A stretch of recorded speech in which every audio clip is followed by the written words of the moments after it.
Welcome to Shriji food. આજે આપણે બનાવીશું વઘારેલો રોટલો.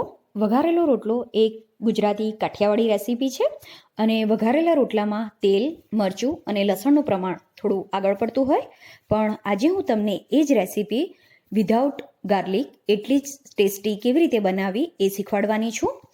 દરેક રેસીપી ગાર્લિક યુઝ કરીને જેટલી ટેસ્ટી બનતી હોય છે એટલી જ ગાર્લિક યુઝ કર્યા વગર પણ તમે એ રેસીપીને એટલી ટેસ્ટી બનાવી શકો છો. તો ચાલો કાઠિયાવાડી વઘારેલો રોટલો કેવી રીતે બનાવવો એ આપણે જોઈએ. તમને જો મારો વિડીયો પસંદ આવે તો વિડીયોને લાઇક અને શેર કરી મારી ચેનલને સબસ્ક્રાઈબ કરવાનું ના ભૂલશો. એના માટે આપણને જોઈશે રોટલો. મેં આ 3 મીડિયમ સાઇઝના રોટલા લીધા છે અને રોટલો ગરમ ના ચાલે, આમાં આપણે ઠંડો જ રોટલો લેવાનો છે અને એનો આ રીતે હાથથી ભૂક્કો કરી લેવાનો. અને મેં 1.5 કપ ખાટી છાશ લીધી છે અને બાકીના રૂટીન મસાલા આપણને જોઈશે. તો એના માટે મેં સૌથી પહેલાં 2 ટેબલસ્પૂન તેલ ગરમ કરવા માટે મૂક્યું છે. તેલ ગરમ થાય એટલે એમાં 1/2 ટીસ્પૂન રાઈ એડ કરવાની.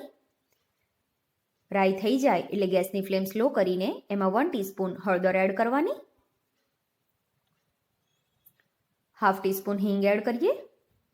એને મિક્સ કરી લો. મિક્સ થઈ જાય એટલે એમાં 1 ટેબલસ્પૂન વાટેલા લીલા મરચાં એડ કરવાના. લસણ ખાતા હોય તો લસણ પણ સાથે જ એડ કરી દેવાનું. જે છાશ લીધી છે એમાં મીઠું એડ કરી દેવાનું.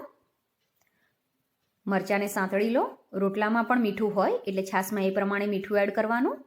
એને હલાવીને આમાં એડ કરી દો. આ રીતે છાશમાં મીઠું એડ કરવાથી જે દહીં અને પાણી છૂટું પડી જતું હોય છે તો એવું નહીં થાય અને છાશનું સરસ ટેક્સચર રહેશે. વાડકામાં બીજું 1/2 કપ પાણી એડ કરીને આમાં મિક્સ કરી દઈએ.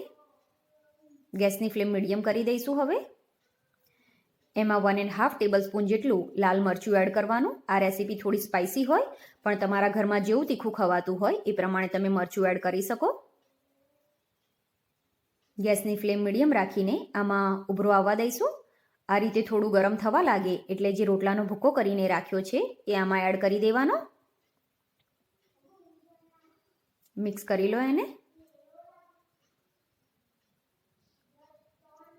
એને 1 મિનિટ માટે ઢાંકી દઈએ જેથી તે જલ્દી ગરમ થઈ જાય. 1 મિનિટ પછી આપણે એનું ઢાંકણું લઈ લઈશું અને એને એકવાર હલાવી લઈશું.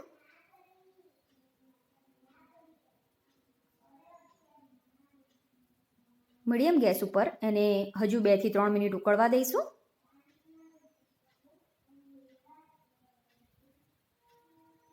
ધીરે ધીરે આપણે જે તેલ યુઝ કર્યું છે એ ઉપર આવવા લાગશે. તમે જોઈ શકો છો તેલ ઉપર આવી ગયું છે. તો આપણે ગેસ બંધ કરી દઈએ કેમ કે આ થોડો ઠંડો થાય એટલે હજુ થોડો થીક થાય. આ રીતની એની થિકનેસ રાખવાની છે.